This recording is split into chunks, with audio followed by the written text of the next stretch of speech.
Instagram, YouTube, Facebook. What's going on? Happy Friday. Happy Friday. What up, AD? Ladies and gentlemen, today we are going to be talking about the 5 funding mistakes. Are you trying to find out why you got that 700 and still didn't get the funding you needed? Have you been trying to figure out how to get the funding you need? Did you know getting $200,000 is easy from the bank? Like we help people get that with their eyes closed. We help people get that with their eyes closed. Have a client. Congratulations to Benita Creighton. Just got $120,000 from 2 business credit cards. What up, Tori? Shout out to my client Rashad, who just got $60,000 from 1 business credit card. He came to me and said, "Will, my business only needs about $30,000 in credit. So anything you can help me to get over $30,000, man, I'm appreciative." 1 approval, $60,000. The thing that I'm noticing is that, you know, people really aren't used to credit. And so when you're helping people get limits that are like 20,000, 15,000, and I'm not talking about like just going to Navy Federal and getting 25,000. No, I'm talking about helping people credit stack to get 120,000, 160,000, 215,000. Like, it's only life-changing when you know what to do with the money. The credit is only life-changing when you know what to do with the money.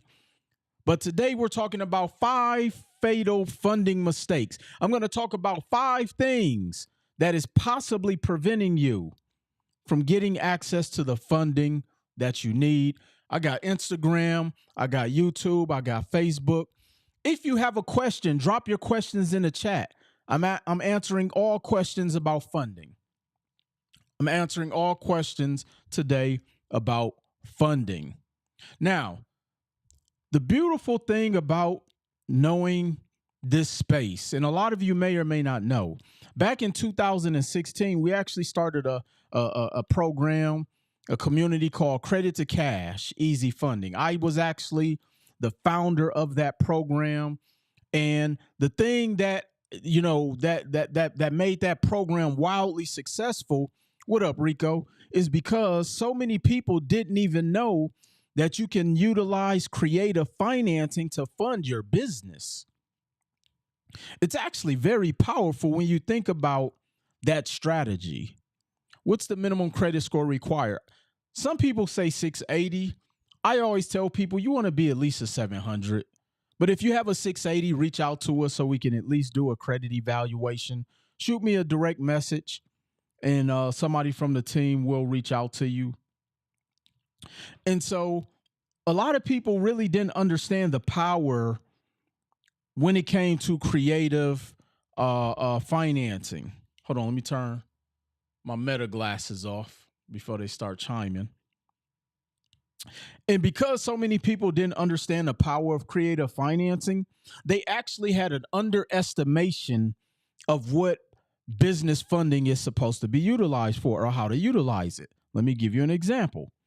So let's say you have a business, okay? You need some more candles for your studio.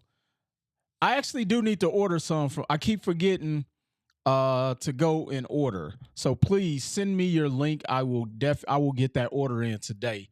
Thank you to Love on Fire Candle Company for sending me some complimentary candles. Yo, the candles had my house lit up for about 3 months. So if y'all need some candles, natural scented candles, go to Love on Fire Candle Company. Every time somebody came by my house, the first thing they asked is what is that aroma? And I just simply pointed at the candle. So, yeah. Is it your credit score or your profile? Great question, Stephen. It is definitely a combination of both. It's the credit score and the credit profile. But I'm going to go over some of these funding mistakes. But please continue to drop your questions on funding, on credit. We're going to talk about all things funding today. For those who've been following me for a while, remember I used to do something called FICO Fridays, where every Friday I would get online and answer questions. A lot of people got their start in the credit space from watching FICO Fridays. So shout out to everybody who've been rocking out since FICO Fridays. But before we go into that, I want to talk about something, and I always like to address just life. Because even when you're in business and even when you're an entrepreneur, life is a part of that journey. Let me ask you all a question. Why is it that people will get mad at you when they're doing bad in life? Why when their finances are down, they're going to treat you accordingly? Why is that? Can somebody answer that question for me? We have to start to understand that everybody has an opportunity to position themselves to where they don't have to struggle. And the easiest way to do that is that we're going to have to learn about our own economic circumstances. Because I personally believe, and this is just my opinion, and when a person has an opinion, that means it's only worth whatever they deem the value is. I personally think that the years of COVID, or as we call the pandemic panhandling, the pandemic money, has really hurt a lot of people psychologically. And here's why. I think that during that time period when the government was giving out stimulus checks, people didn't have to pay their bills. People were traveling. People were shopping. People were buying new car. People lived their best life during that period because it's too hard to look at their self. Coming from a certified therapist, she'll tell y'all, what's going on, family? The pain to admit that it's their fault. It's very true.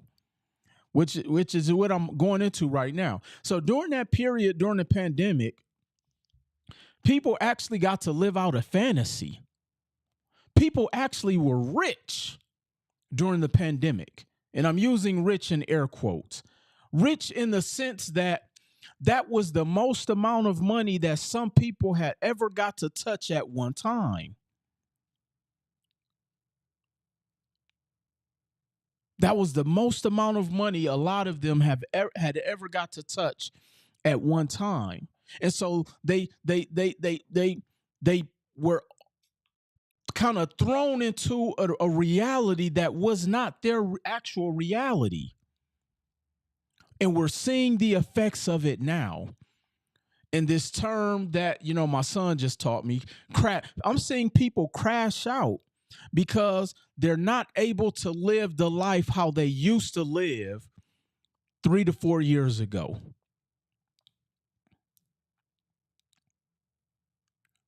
Life is different now. You have to actually know how to balance your money now. You have to actually understand what your economic circumstance is. You actually have to now budget. You may have to cut your expense. You may have to downgrade your living conditions. You may have to go turn a car in. You may have to completely hit the reset button in your financial circumstance. How many people have had to hit the reset button before in their life financially? I know I have. When I was 24, I had to leave I was living on my own since I was 18. Had never asked my parents for $1 as a living adult. From the age of 18, I've never asked to borrow money from anybody, ever. And I remember I had to move back in with my parents at 24 because in 2003, the company I was working for had shut down. And so I had to hit the reset button financially. Who else has had to do that before? Let me tell you, that is one of the most freeing things that you can do, because I no longer had to tap dance and keep up with the lie of trying to pretend like my last name was Jones. I was horrible with money in my early 20s. It was like a relief had soothed my soul. I no longer had to pretend like I had money. I had to hit the reset button financially. And here's what it taught me. See, I found out that was my rock bottom, having to move back in with my parents at the time. I'm 24 years old, and the only thing I had to my name was a big screen television. No savings accounts, no 401k, no pension, no real estate. I didn't have anything. As a matter of fact, the car I was driving, I had to turn that in. Well, they eventually repoed it. And so it was freeing because it allowed me the opportunity to start over financially. And when that happened, I told myself, this time I'm going to do it right. I'm going to actually learn about money. I'm going to learn how economics work. I'm going to learn the real truth about how to get ahead financially in life. And what I learned was it was not about how much money my job was willing to pay me. Because in 1999, I'm making $50,000 a year. I'm single, no kids, no real bills, no debt. Didn't have a bunch of student loan debt, but yet I still had zero money in the bank. Why? Because I had an unrealistic expectation that thinking that my job was paying me on autopilot. So I would go out there and spend money because I knew that next Friday I was getting another paycheck. How many people lived life like that before, or may still currently be living life like that? You spend money. See, money is a psychological thing. You spend money because, one, we have to in our society. But unfortunately, sometimes people spend it because they know another check is coming Friday. And then they know another check is coming for the next Friday. And so they have zero checks and balances in their financial life. And then next thing you know, you look up, you're $40,000 in debt. You got a vehicle you can't afford. You know, your house poor.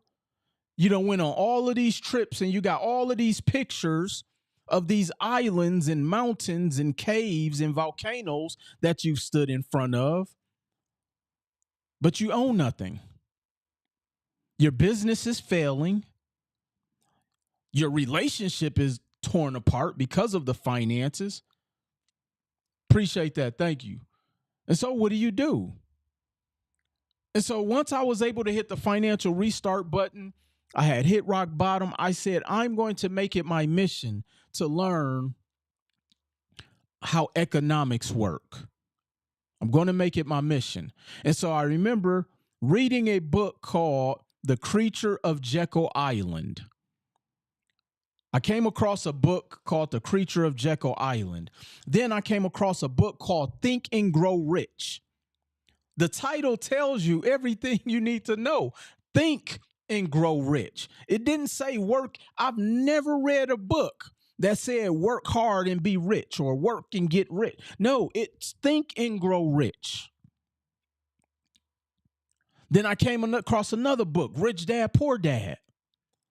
And then I started to learn that there's a fundamental thing that we were missing, is that making money is a concept. We think that it's something that we deserve.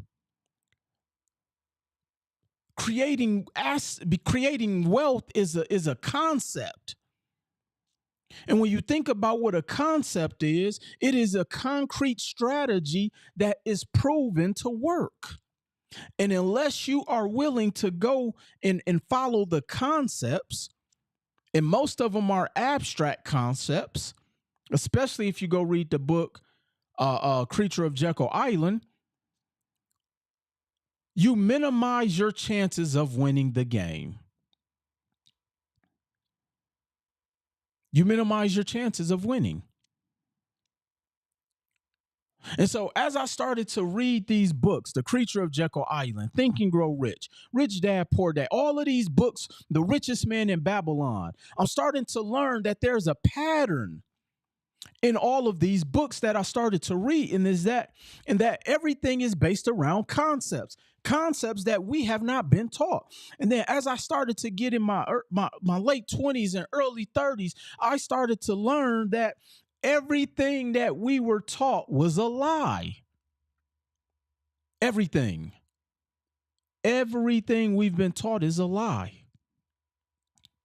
And I had to learn how to unstrip all of these lies. And that's why sometimes hitting rock bottom is mandatory for you.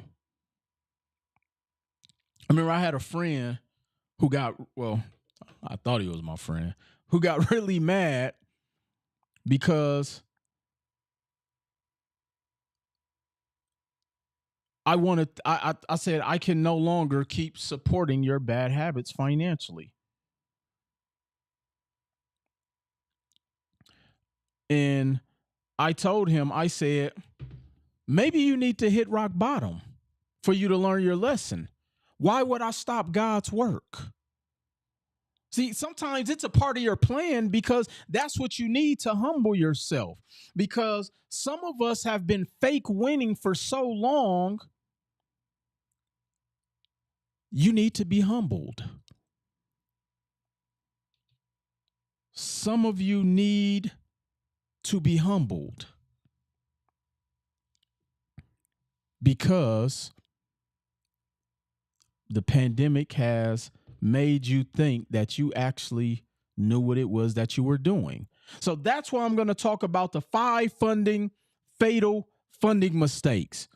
If you're trying to get your funding up in 2025, you may want to tune in to this live here today.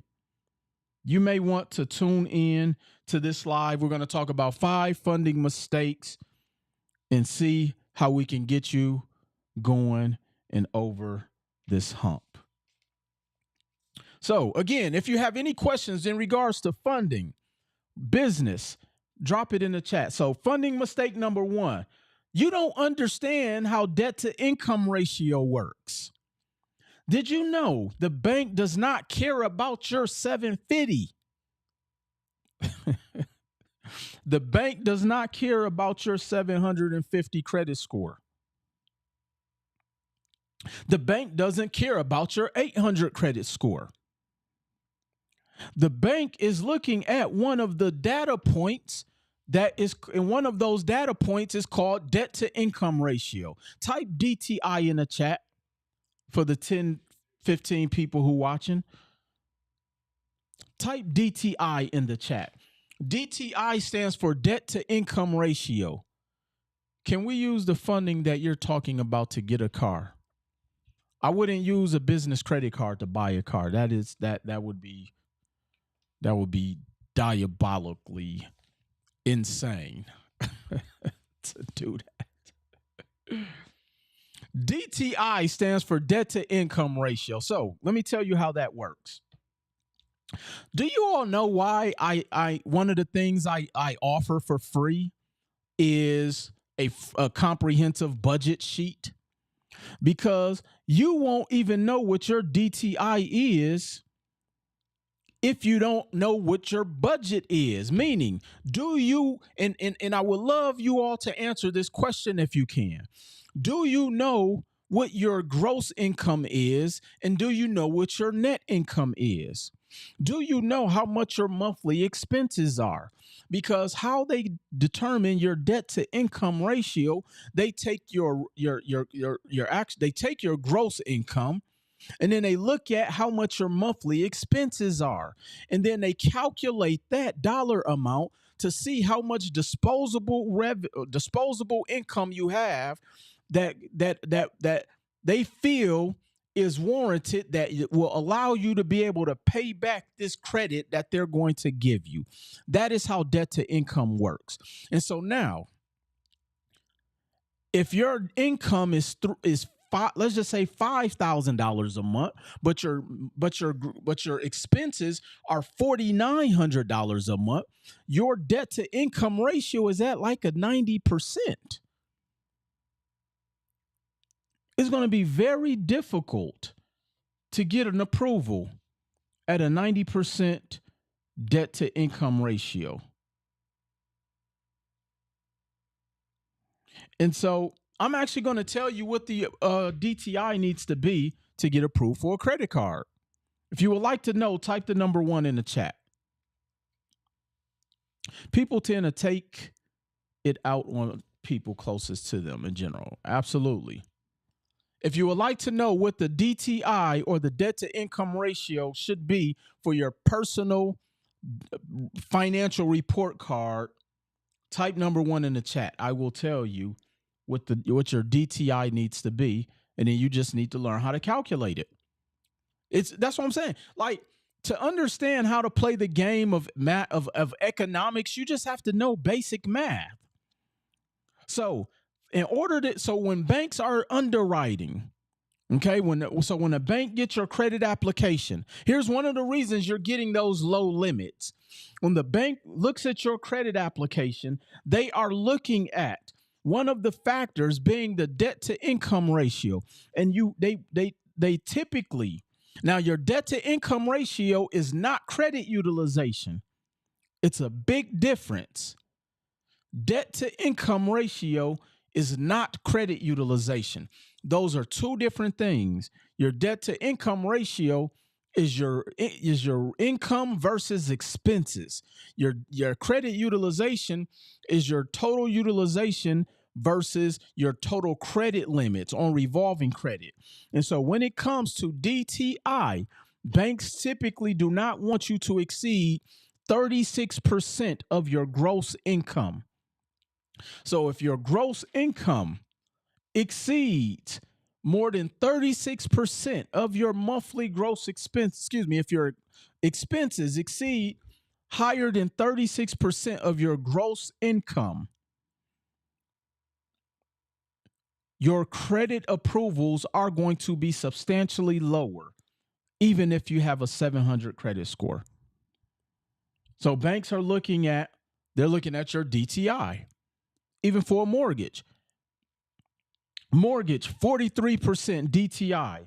Banks typically don't want you to. So I've actually seen people get denied a mortgage because their rent is too high. So let me tell you why I'm not a huge fan of you all putting your monthly utilities using Experian Boost on your credit. Let me tell you why. The reason is, let's say you report your cell phone bill, your utility bill, your electric bill. Let's say you report 5 bills on your credit report. Okay? Let's say you report 5 bills. Cell phone, utility, water, whatever the 5 bills are, internet bill, whatever. Because those are not lines of credit, when it reports to your credit report, they report the limit or the amount of the bill for that month.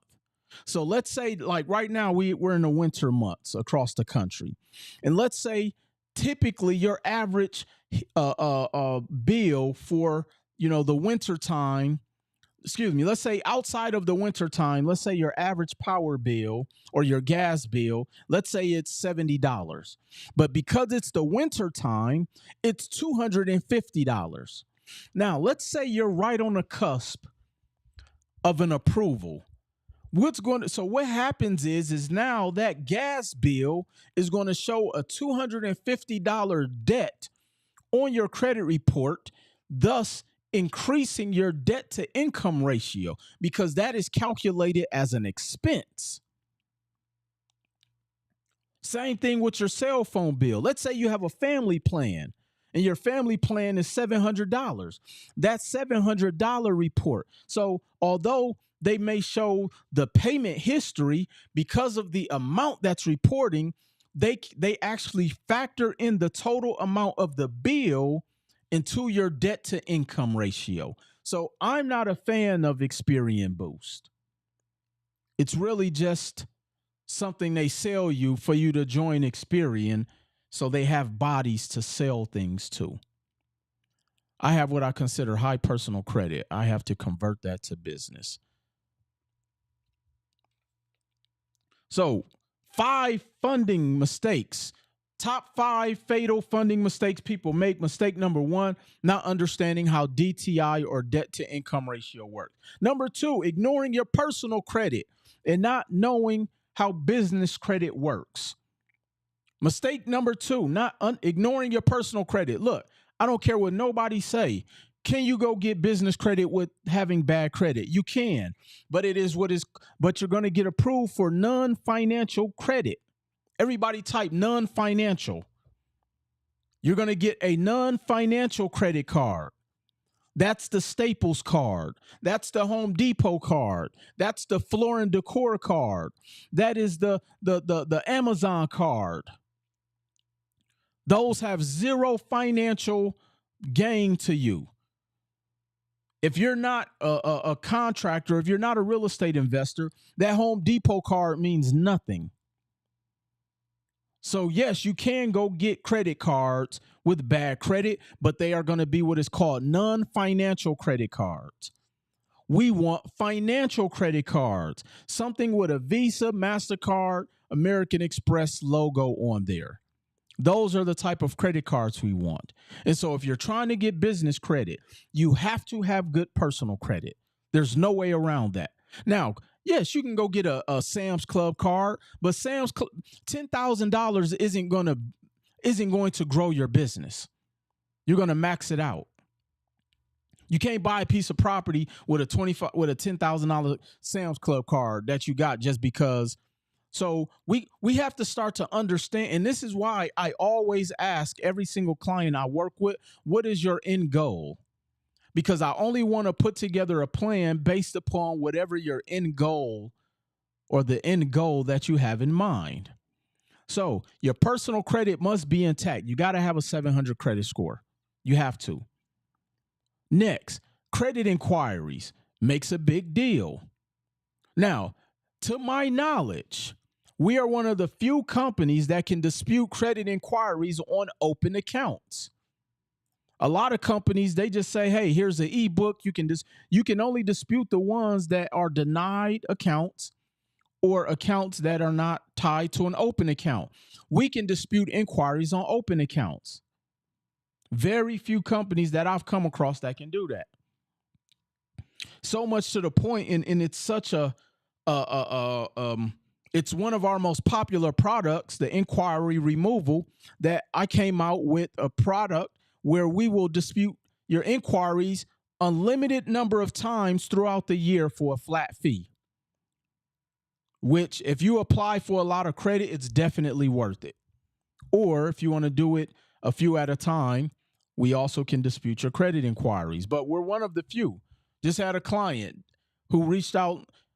We sent her file over a week and a half ago, hit me back, said, man, I didn't expect it to get done that fast. We definitely deliver results. I have 2 fall off. Let me see. I have 4 to fall off in July. Should I wait or get them removed? Let me ask you the question. Why would you wait to July if you don't have to? The credit laws could change by July. See, the thing we have to start learning when it comes to business, when it comes to opportunities, when it comes to success loves speed. We got to start operating at a level of sense of urgency. Some of us have thought ourselves out of success because we sit around and we think too hard. No, success loves speed. Does income from a rental property count towards my DTI? Only if it's on your only if that income is on your balance sheet. That's why you got to have a good tax specialist.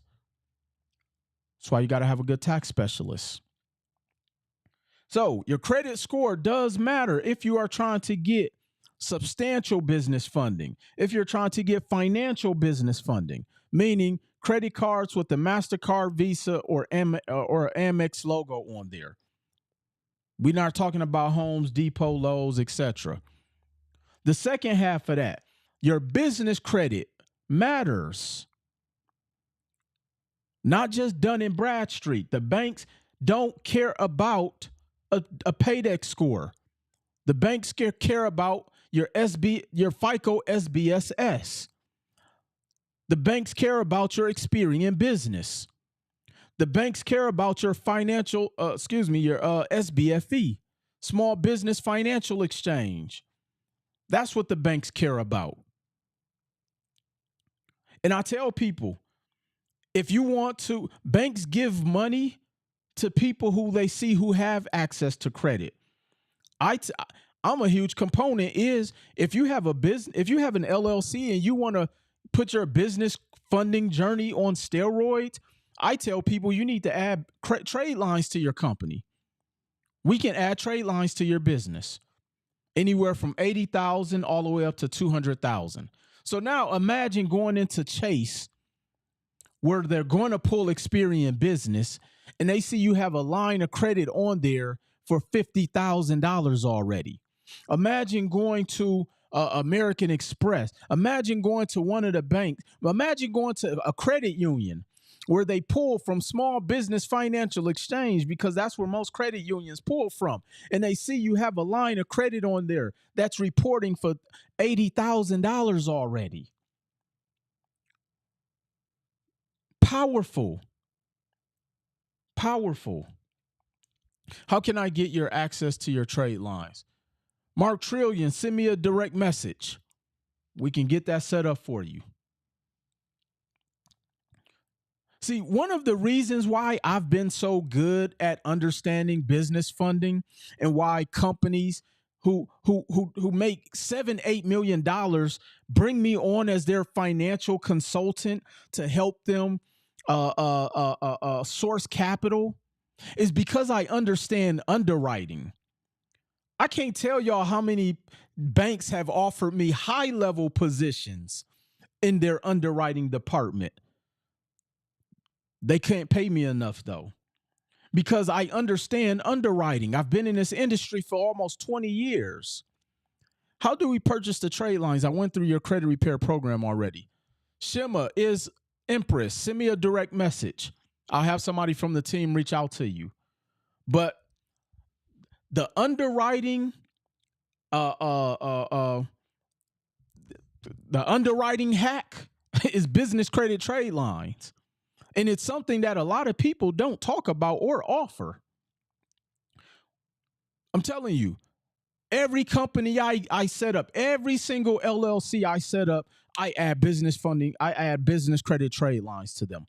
Every single last one of them. REI needs you, leave the bank position alone.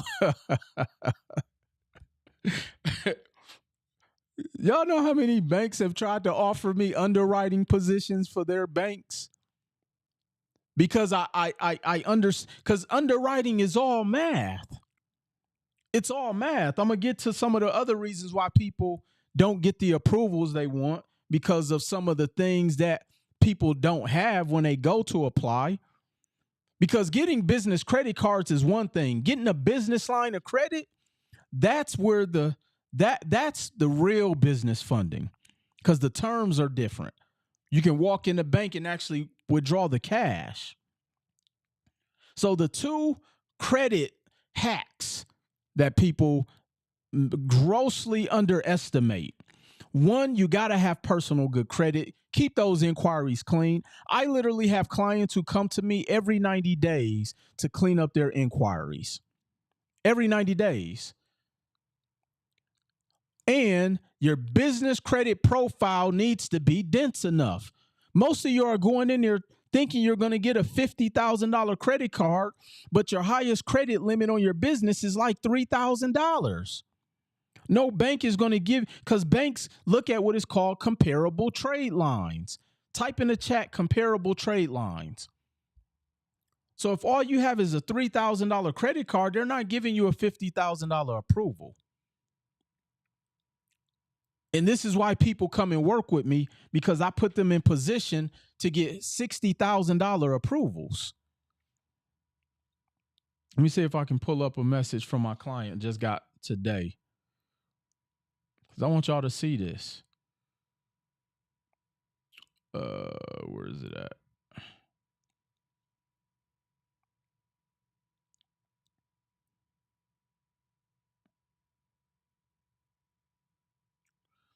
Says, hi, hope all is well. And my client's company is called Remember KO. Wanted to say thank you. I was approved for $60,000 today. We have some amazing things planned for the future. We are excited to have you along for this journey with us. Here's the message.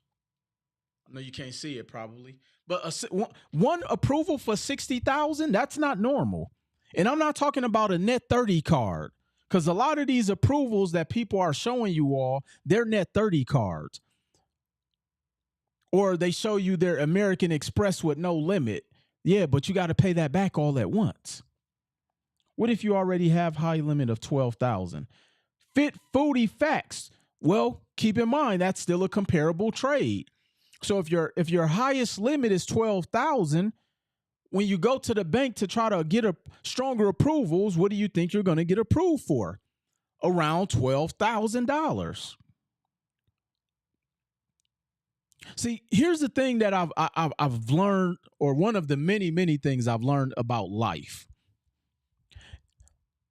You can give somebody advice and say, hey, if you drink 8 glasses of water a day, you'll lose weight. And I'm just making something up. And they'll come back and say, well, what if I drink 2 glasses? No, I said, if you drink 8 glasses of water a day, you'll lose weight. Well, what if I drink 3 glasses?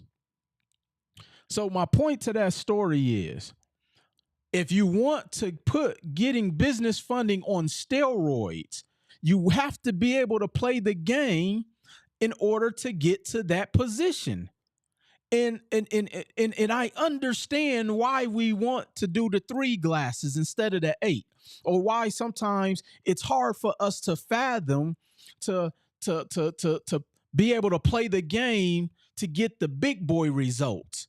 And it is because the fundamental thing that so many people are scared to do, or one of the biggest things people have a hard time comprehending, there's no way you are successful in life without learning that you have to pay to play. You have to pay to play. Do you want to know why so many deals get done on a golf course at country clubs? Because somebody just paid $100,000 to get in there, which is their membership.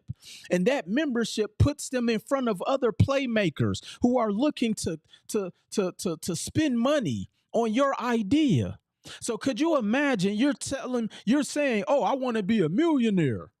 I want to be a 6-figure earner. I want to make 6 figures a month. But then you bark at the opportunity to be in front of opportunities that will give you the opportunity to make 6 figures a month or be a millionaire. I've never met a person who became a millionaire for free.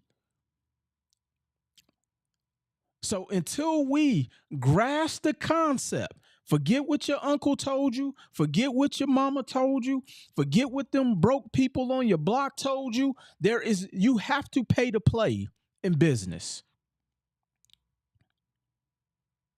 No way around it. Let me prove it to you. If you don't learn how to operate above your business, you will always operate your business. Here's what I mean. Let's say you open up a restaurant, okay? Let's say you open up a restaurant. You're going to be the cook. You're going to be the waiter. You're going to be the cashier. You're going to be the janitor. You're going to be the manager. You're going to be your own employee if you aren't willing to pay people to come and be your employees. So the odds of your restaurant successfully growing is slim to none. And sometimes people will say, well, it's hard to find good work. No, sometimes you have to pay good money to get good work, but you don't want to pay. So guess what? You have to do everything. That's the exact same way growth in business works. If you are not willing to pay to play, you're going to get what you paid for. And so if you're trying to get $2, $3, $4, $500,000 in funding, it may cost you $25,000. That's just the way the game is. That's the way the world is set up. If you want a job making $70,000 a year, you're going to have to pay $200,000 to go to school, unless you get in sales. It's no way around it. If you want to be a doctor, you have to pay $300,000. Your cost of being a doctor is $300,000. If you want to be an attorney, it's going to cost you about $250,000. There's no way around it. No way around it. So think about every high-level professional position that is out there. There is a cost. There's a cost to be a politician. This is why they go out and campaign and raise money, because there is a cost to be a politician. If you want to be a congressman, whoever raised the most money wins. If you want to be a senator, whoever raised the most money wins. And the money that is used for ads, travel. So think about you trying to start your business and you want a penny pinch, and you think that a bank is going to give you $200,000 in funding, and the most you have is a first progress credit card for $350. Please tell me what bank is going to give you a $100,000 line of credit, and the most you have on your credit report is a first progress credit card for $350, and the balance is $290 because you used it to rent a car.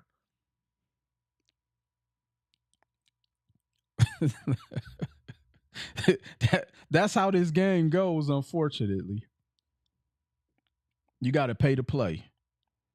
So my recommendation, if you're trying to play the game of business funding, and one of the top 5 fatal funding mistakes, 1, your credit has to be in position. Your personal credit has to be in position. 2, your business credit has to be in position. And if you want to put that on steroids, or if you're trying to walk into the bank more confident, and if you're trying to get those $50,000, $60,000, $70,000 approvals on one approval, you got to add some business credit trade lines on there, especially if your company is not doing real revenue. Number 3, and if you're just joining me, I'm talking about the 5 fatal funding mistakes. 5 fatal funding mistakes. Number 3, applying for the wrong type of business funding. Applying for the wrong type of business funding. What do I mean by that? Because a lot of businesses, sometimes their credit is not in position, they will go out there and apply for short-term lending. Everybody type in the chat, short-term lending. Because their credit not in position, because they don't want to do the work, because they don't want to pay to play, they are going to only qualify for short-term lending, which when you do short-term lending, you're still paying to play. Let me break this down for you. So short-term lending is when you go out there and you can borrow money against what is called your account receivables or factoring loans. We call these MCA loans, which stands for merchant cash advance loans. Typically, you have to make at least $15,000 a month to qualify for these. So now you can have bad credit and get these type of loans, but it's going to cost you. Prime example, most of these short-term loans, you have to pay back in a matter of 6 to 24 months. So could you imagine going out there as a brand new business? You barely got any clients, okay? You barely got any clients, and you go and borrow $45,000 on a cash advance, hence the name, on your account receivables, $30,000 at a 18-month term, which means you have to pay it back in 18 months, at a 30% interest rate is $700 a week. Let me say that again. Borrowing $45,000 because you chose to have bad credit or because you didn't see the need in learning how to pay to play up front. You go in, your business goes and borrows that you and I see this happen a lot in the restaurant industry. You go and borrow $45,000, your monthly payment term, which means you have to pay it back in 24 months. It's a 30+% interest rate. Some of these interest rates go as high as 79%, and your weekly payment is $700 a week. Now imagine if you would have did all of the things that I've been showing you how to do, got your credit in position, add the business credit trade lines, and then we go and get you a 0% interest credit card for $50,000. You only pay back against what you use. You're not paying back against the total amount. So let's say you get that 0% interest credit card for $50,000. You go and use $10,000 at 0% interest. Your monthly payment is $100 a month. Now, I dropped out of college. I failed algebra. But one thing I do know, I would rather pay $100 a month on a $50,000 0% interest credit card than paying back $2,800 a month on $45,000. This is why so many businesses go bankrupt. What's a business trade line? Great question, Stephen. So you can add business trade lines to your company, just like, or if I had to put it in layman's terms, it would be comparable to being an authorized user on your personal credit card. Okay, on your personal credit. So let's just say, what's going on, Valerie? So instead of putting you as an authorized user on your personal credit, we can add trade lines to your business and they stay on there forever. So as long as your business is in business, those trade lines stay on forever. And as long as you're in business and as long as you keep your credit in position, you can always go to banks as long as you're in business and as long as banks exist and go and get funding. That's the beautiful part about understanding business funding. All right. Number 4. Hold on.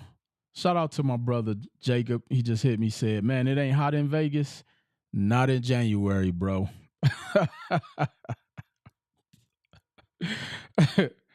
Not in January, bro.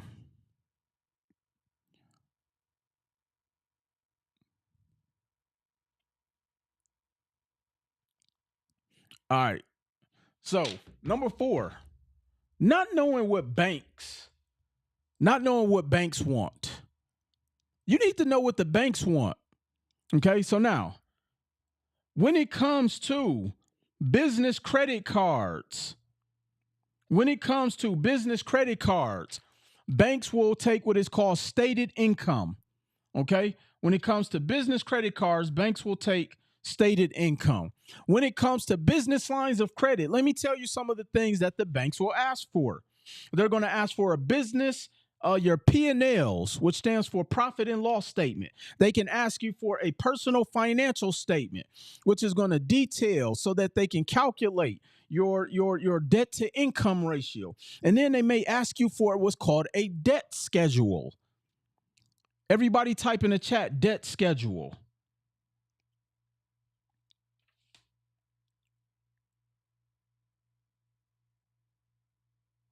Everybody type in the chat, debt schedule.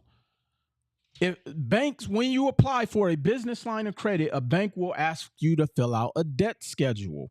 What is a debt schedule? Essentially, a debt schedule is where they're going to have you to list every single credit card that company has. They're going to want to know how many, the interest rate, the limit, the amount, the term. Like, they're going to ask for all of this information. So now, what are some of the ways around this? This is why You want to have more than one LLC because that debt schedule is only for that company. So imagine if you have 3 LLCs or 3 S corps or whatever entity structure you use. The bank is only asking for the debt schedule for that particular company. Then we show you how to move the money around with the companies to keep your debt to income ratio low, to keep your credit utilization low, so if you do not know how to play these games, and this is why you got to play the game of you may need an accountant. It's a cost for that. It's a cost for that. So again, if you're not knowing or not understanding the value of paying to play, you will always get below average results. Always. There's no way around it. I'll often tell people my greatest levels of success have always came when I made investments to help me grow in all areas of my life. It's no different in business. For some reason, people think business is magical. It's magical, but you got to pay for the pixie dust. Okay.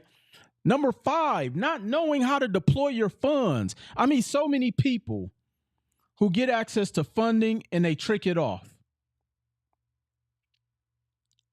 They trick it off. You have to know how to put the funds out there. That's why I love real estate, because the real estate protects the funds. I know for a fact if I use my credit card to go and buy some property, I can always get the money back to pay off the credit card by refinancing or by selling the property. Now, if I go and use my credit card to pay for marketing and the marketing doesn't work, guess who has to pay the credit card back? You. If I go out there and use my credit card and go buy equipment because I want to start a podcast and my podcast don't hit, guess who have to pay it back? You. This is why so many entrepreneurs have to go back out there and juggle different things or go back into the workforce because they haven't learned how to mitigate their financial risk. You have to mitigate your risk. And that's the thing that you may have to invest to learn how to do. Unfortunately, you got to learn how to mitigate your risk. So top 5 fatal funding mistakes. Number 1, not understanding debt to income ratio. You better learn your gross income, revenue, expenses, all of that. Number 2, ignoring your personal and business credit. If you are trying to get some business credit trade lines, shoot me a direct message right now. If you need to get your credit right, shoot me a direct message right now. If you would like to get access to my free comprehensive budget form, text the word income to 855-449-4888. Text income to 855-449-4888. Number 3, applying for the wrong type of funding. Stay away from MCA loans. Number 4, not knowing what the banks are looking for. You gotta know what they're looking for. You can't be on the phone saying, huh? You gotta speak to these. Y'all gotta realize people lie to banks and people defraud banks every single day. When you go in there not knowing what to ask for, what you're looking for, what documents to have, they actually have a back system where they put people in these online databases where they will put a red flag next to your name to where no bank will approve you for nothing if you don't know what you're doing. So just FYI. And number 5, not knowing how to deploy the bank funds. Ladies and gentlemen, January is over. How many more Januaries are you going to go talking about, I need to do something different? It need to be today. You need to start doing something different today. How many more years are you going to go saying it's your year, but it hasn't been your year yet because you still haven't executed? How many more years are you going to go to trying everything your way, experiencing little to no success before you understand that there is no way around paying to play? And I'm saying that in any industry. In any industry. This make 2025 your year and really mean that. And say it with your chest out. Make 2025 your year and say it with your chest out. So with that being said, shoot me a direct message. Again, my staff is in the office. Let's get those business credit trade lines. Because look, the banks are trying to give the money away. But if you ain't in position, you're going to keep getting $3,000, $2,000, $5,000 limits. No, let's go out here and get these $50,000, $60,000, $70,000 limits. And make sure you have your notifications on. Next Thursday, doing another free webinar, how to turn $5,000 to $250,000. Also, if you are in or around the Las Vegas area, I have about 3 tickets left for my event tonight. For tomorrow. So make sure you go and register. It's on Eventbrite. And with that being said, y'all already know the drill. I will see y'all at the top. Peace.